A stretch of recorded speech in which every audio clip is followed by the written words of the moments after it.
counter-economics. And I'm going to break those down for you guys right now. And again, in the zines, the little printouts, the pamphlets over there, those are individual chapters of the book. Some of the concepts I'm going through right there are right there if you just want to digest those individually. So Agorism is a philosophy that was coined by an activist in the 60s and 70s. His name was Samuel Konkin III. And that word, agorism, it comes from the Greek word agora, which was in ancient Athens. This is the marketplace, the open marketplace where, sort of like this, you imagine like a big hub of people coming together. There's political ideas being debated, there's food being sold and exchanged, goods being exchanged. It's just free people coming together without any corporate or state interference, no third parties, no Caesars, no kings, no presidents saying, hey, I want a piece of that exchange, you know, I want to own that idea, you know, or this and that. It's just free people coming together. And so Samuel Konkin, you know, he was very active in the 60s at the time of the New Left, the anti-war movement, Vietnam War. There's Red Power movement, there's Black Power movement. There's all this activism taking place in the 60s. And he was very active on kind of across the political spectrum. He worked with the Students for Democratic Society. He worked with the Young Americans for Freedom, you know, both liberal and conservative groups and groups across the spectrum. And he essentially was just taking a scope of things at the time. You know, imagine this is the 60s. Kent State, you know, they're drafting people to go to war, all kinds of things. It's becoming very obvious the state does not care about the people. They hadn't quite got it then. You know, they're starting to realize, like, holy crap, they're willing to shoot us. They're willing to send in the National Guard to shoot us. They're willing to draft us and send us to war.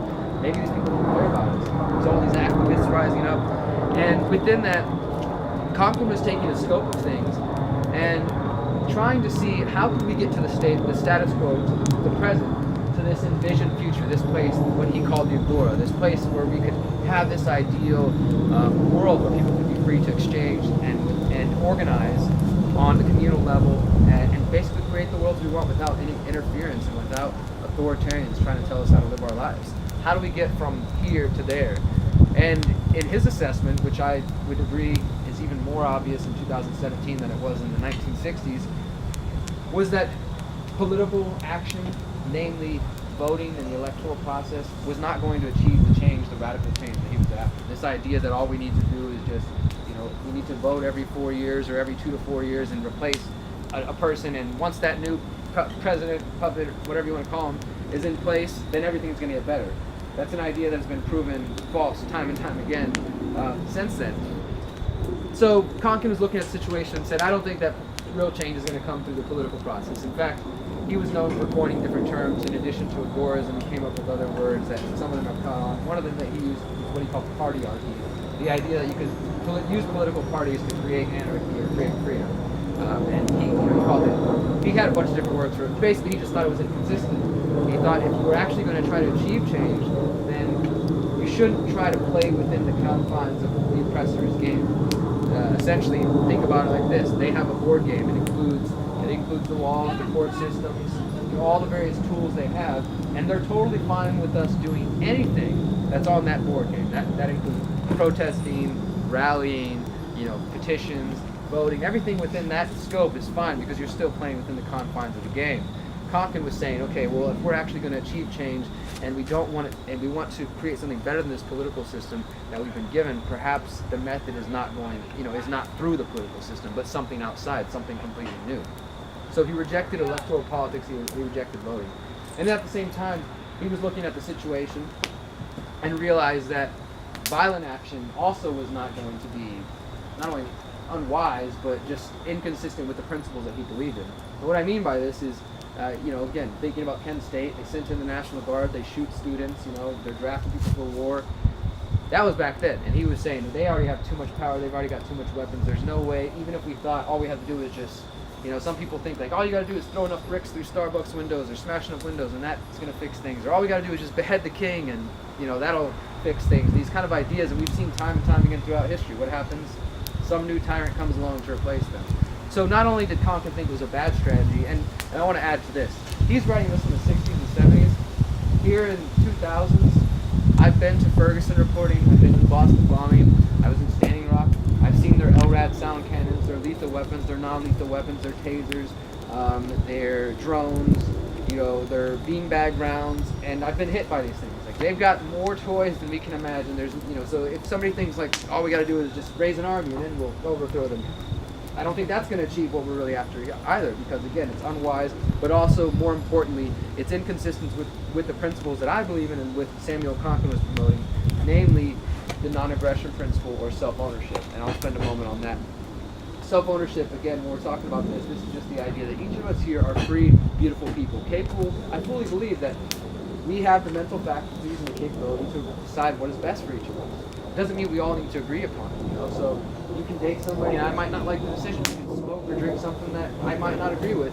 But as long as you're not infringing upon my ability to be a free, independent, self-owning person, then you know I have the freedom to disassociate. I can go over here, or I can voice my opinion. I don't like what you're doing, you know, but I have no right to come use force against you, or, and this is one that sometimes people understand it on the person-to-person level. Yeah, it's not good for you to go hit them or grab them or shake them around or force them to live the way you want. But then they forget about it when it comes to government. But I would say this also applies, not only is it wrong for me as an individual to come force you to do something, but it's wrong for me to grab the arms, the guns of government and point them at you and say, pass a law to force her to do what I want, you know. So we understand that base. That's what self-ownership is about. That's basically what anarchism comes down to.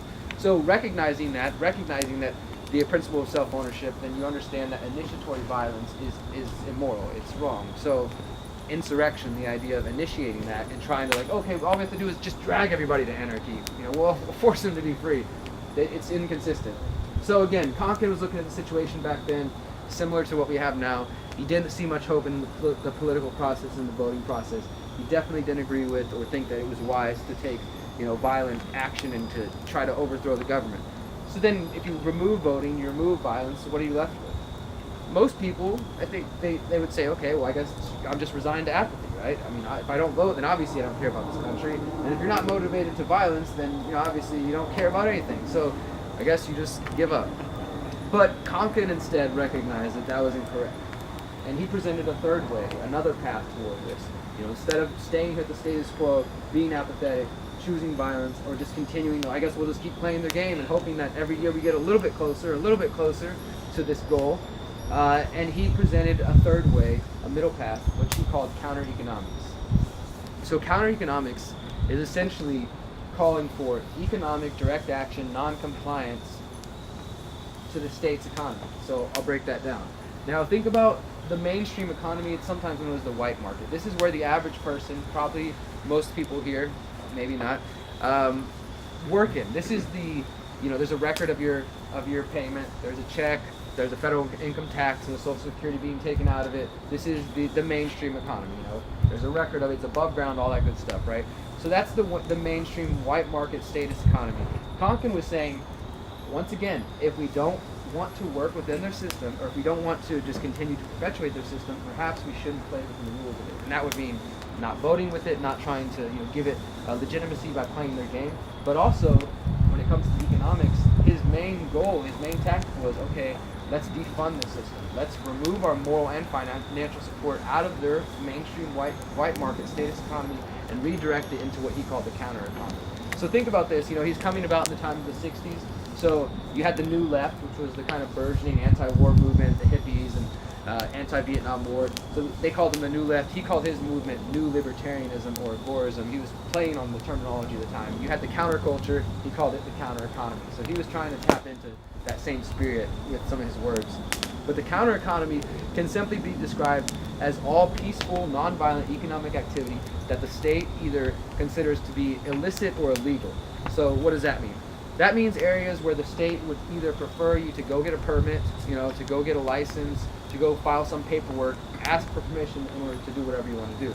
That's the gray market, right? And the gray market is an area that most people tend to operate in, whether we realize it or not. The average person, like, you know, this is the area of, this is somebody setting up a lemonade stand down the street, right? Just a little girl setting up a lemonade stand to be an entrepreneur to make some money. We've all seen the stories where like a 5-year-old girl gets a ticket from a cop because she didn't have the proper paperwork, or the cops come and shut down her lemonade stand for being such a violent criminal. And I think the most recent example that people have seen of gray market activity being attacked and interfered by the state. Did you guys see the hot dog vendor a couple of weeks ago? This story went viral where the dude was like just out selling hot dogs out of his little stand. took money out of his And they wallet? literally took money out of his wallet. Like, they came in there like, okay, you don't have the the permit to be doing that. Not only that, they come bother him because a free human being decided, oh God, I can make hot dogs. Maybe other people want hot dogs. I'm gonna go sell them. But he didn't ask for permission from the king, so they came there to stop him. And to add insult to injury, the cop took money out of his, like literally took it out of his wallet. And of course, beautiful response from the internet. People raised over $80,000 for him like within a week because they were just sick of how the cops treated him. But that's the gray market. This is the area of, let's say like this is paying the neighbor kid some money to go and mow your lawn. This is getting a haircut without a license. These are areas that the state would prefer you to have permits, have licenses. Yard sales, garage sales, things that basically where you can operate, you can choose voluntarily to move your economic activity that way and not get permits or participate and support those who are doing economic activity without permits, etc. So I'll give you two other examples of this. I have a garden business in Houston. It's called Organic Gardens for All. We started a few years ago before my journalism started to pick up, and I definitely was able to pay my bills and survive and learn a lot about gardening and help build other gardens for people with this for a couple of summers. And when I say that we started a business, I mean that in the most loosest way possible, because we never filed any paperwork or registered with anything. We just created a website, Organic Gardens for All, and decided, hey, we're going to start a business. And I got a couple of friends. Okay, you got a truck. Okay, you got this. Let's see what we can do. We put up some pictures, put up some prices, and put a number up, and boom, people started calling us. And never at any point did anybody ask us, do you have a license, a permit to build this garden for me? They just 2 or 3 people coming together to exchange goods, business ideas, etc., without any third-party interference. So that's gray market activity. That's just, I'm voluntarily doing it. It's a form of civil disobedience. I'm saying screw your paperwork, screw you registering with him. I'm just going to do it anyways. Miriam and her sister, they operate a hair and makeup business there in Houston, and they do business all over the city, weddings and big things like that. Again, they don't have a business license. They don't report any of the money. It's all just going into their pockets, back into their community. That's the idea, is that by siphoning economic power away from the state, we're redirecting it back into the entrepreneurs in our communities with the long-term goal of just keeping that within our communities. Because as we understand, a lot of times this money is going elsewhere. The state takes it from us and it goes to some other project that we may or may not support. It's going out of our communities, not to the people who need it the most. So that's the gray market. The black market is also part of this counter economy that Konkin was describing. Now, the black market is a little bit more controversial for some people because it is actually encouraging people to do illegal things. It's definitely a form of civil disobedience and saying, yes, I'm telling you to break the law. Yes, I'm telling you to break the law. At your own discretion. But Konkin, again, was saying, okay, well, look, if the state has so much control of the white market, the mainstream economy, that the average person participates in the gray market without even realizing it, because there's so many different regulations and restrictions, you can't even keep up with them half the time. So you might be out there just doing something voluntarily without even realizing you're violating something, So you're participating without realizing it. But once you add a little bit of philosophical understanding behind it and purposeful action, there's even more power to it. So the black market would be areas that the state completely considers to be illegal. This is bad, no, you can't do this. So this is selling cannabis. This is, maybe you're a weapons dealer. This is voluntary and consensual prostitution. And, this is the fun part, because when I say these things, I always get some squirmers in their seats, like, did he just tell me to sell weed? Like, well, if you choose to. Because this is what it comes down to. We understand self-ownership. Like I said, you have a right to do what you please, even if I don't agree with it. So if somebody wants to go out there and supply a service in the market, which people want cannabis. I don't know if the state's figured this out yet, but people like cannabis, and they're going to do it whether you say it's illegal or not. So somebody who chooses to go in and say, you know what, I'll take the risk. I'll be the entrepreneur to provide that service for people. They are doing the service, and if they're doing it, the state considers it to be illegal, so they're not reporting it. They're not paying taxes to it. So the state is getting nothing from it. No money to go fund the surveillance state. No money to go fund their war and their violence and any of the programs that we don't support, and even the programs that we do support. Because the point is to do it in a voluntary, consensual, non-coercive way. So even if someone's like, man, I'm with you. I get this sometimes. People will be like, I'm with you, man. Like, I'm against the wars, and I'm against the surveillance state and all those bad things. But when you do that, you're also taken away from my local program to provide medicine, or my local program to help the homeless. And I empathize and I understand, but I think that the goal is to create a world that is done without that force. And just like the internet raised $80,000 for this dude who got ripped off, what would we be able to do for each other? What kind of support programs would we be able to do if we could remove the state out of the equation and just help each other, without having to worry about, am I going to get fined for this, you know. I mean, I've been in situations where, you know, I've ate at places, at events I've been invited to speak at, and the people who are serving the food are like, legally, I can't let you take this. Like, there's a homeless guy, like, down the street, literally, and there's a bunch of food left there. I'm like, hey, I want to take this and go get this homeless dude. Like, we're not allowed to do that because the state will fine us. Because if somebody gets sick, well, you're taking our, you know, it's just all based on fear. That's all it is. You know, it's like somebody might get sick, and then they might sue us to do this, and so we gotta have, you know, it keeps people from just helping each other. So again, the goal is to remove the violence, remove the coercion from our relationships, and find ways to help each other. And if we don't have the freedom to ingest a plant, to grow a plant, to share a plant, then, you know, we have to start asking ourselves how free we really are. And then when it comes to the idea of voluntary, consensual, that's very important to reiterate. Voluntary, consensual, what is known as prostitution, which is essentially, there's got to be a better word for that. It's just two free people exchanging goods. Like, if I own my body and I decide I would like to sell it to somebody else for a period of time for whatever agreement we come upon, if I'm not free to do that, then I don't really know, like, if I don't own my own body in that sense, again, whether or not we think that's some activity we would choose to participate in, you know, it definitely should be eye-opening if somebody tells you that you don't have the right to kill yourself, to sell your body, to smoke, whatever. I mean, like, do you own yourself then? Are you a free person? I think those are important questions we have to ask, and I believe that you do own yourself, and you should have the ability to do that. So, again, the gray market, untaxed, no licenses, no permits.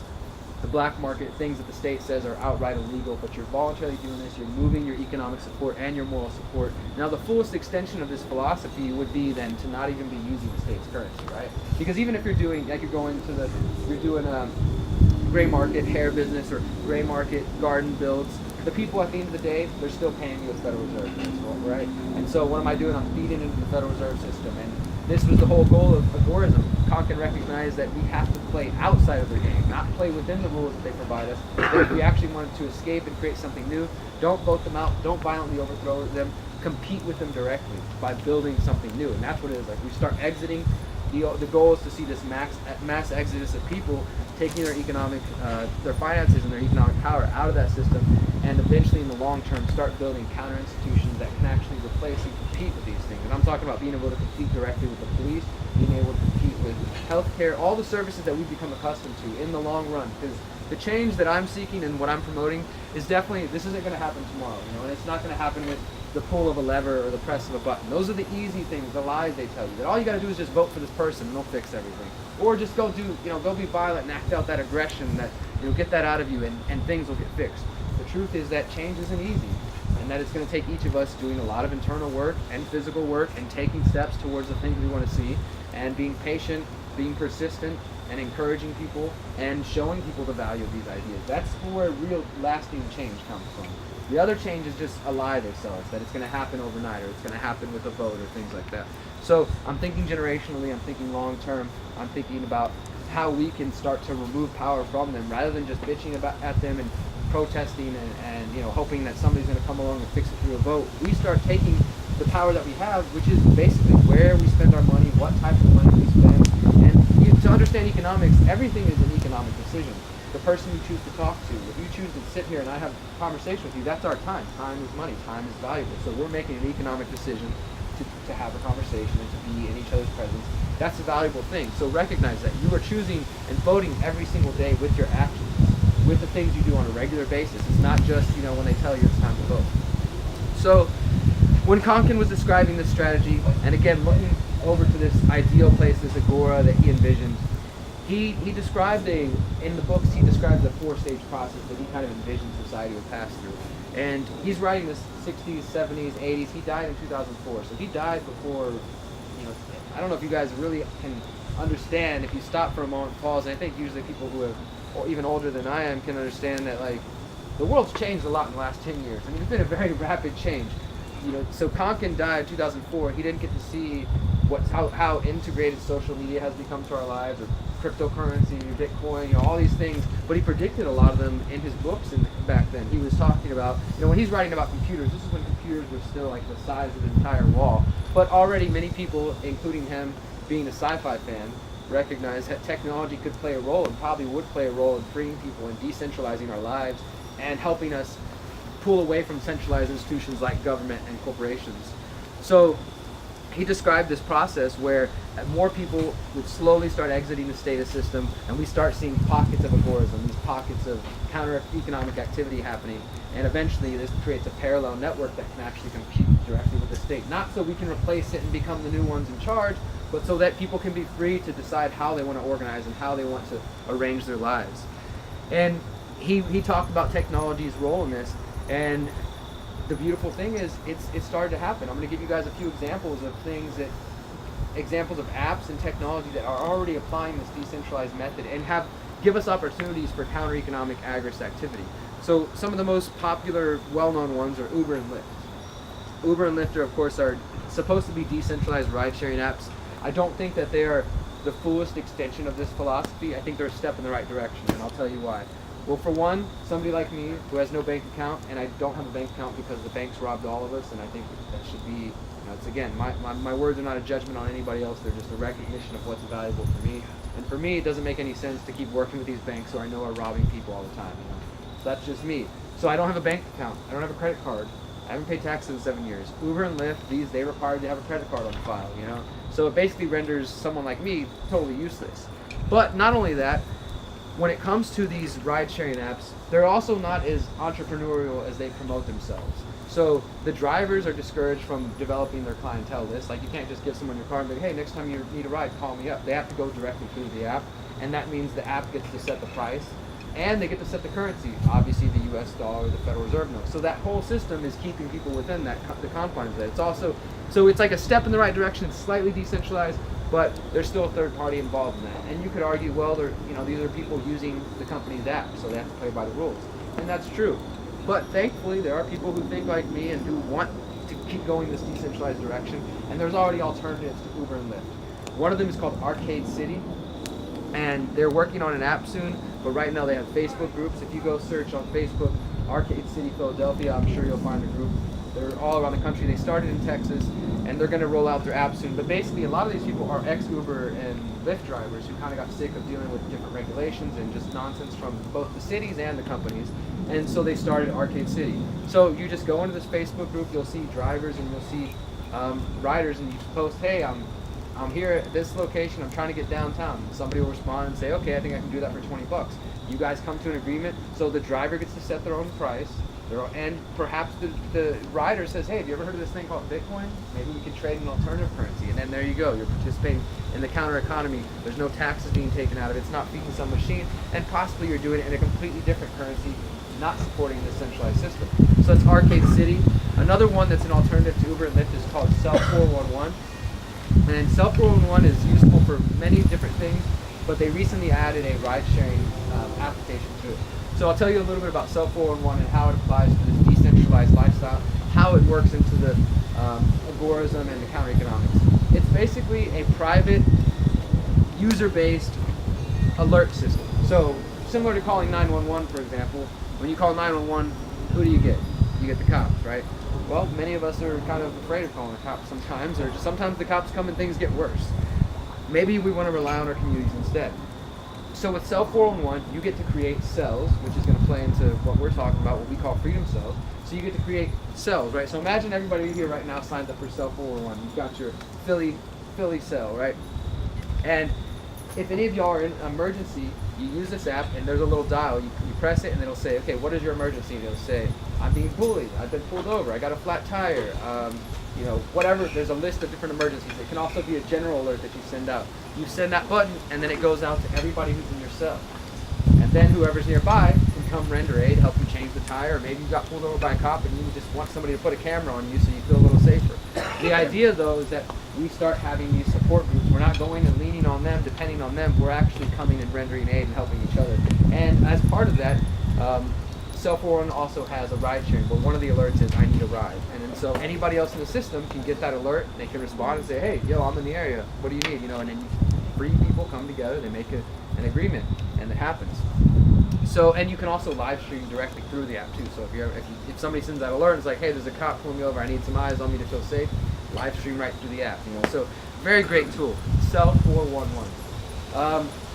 Some other examples that we've seen of this decentralized lifestyle coming into play through technology would be, like Airbnb. again, I think Airbnb has some of the similar problems, a credit card on file. There's also couch surfing and other websites that have been around for much longer. But there's also the idea of living your lifestyle in a decentralized manner, right? Being able to, what I found in the last 7 years for me, what's more helpful is I like to decentralize my income. So I'm not the kind of person that wants to be at one single office for 50, 60, 70 hours a week. You know, that's just, it's not really conducive to my type of learning and my productivity and just the way I want to live, you know. It's very draining for me. So instead I try to just diversify and I've got my journalism, and maybe I build gardens here, I do an odd job here, I've got other forms of passive income coming in so that I'm not dependent on